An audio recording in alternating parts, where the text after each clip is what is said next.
So we've gone about a half a mile from the parking lot, gone up about 100 feet. It's elevation 2,247.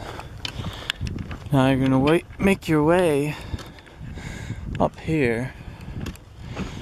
To the right, there's some picnic tables. You can take a break there if you want. And then there's a fork in the road. To the left, you can go that way to see the rest of the preserve. Go straight up to get to Etiwanda Falls. And like I said, turn right to go to the table over there. So there's the other trail. We're gonna go up.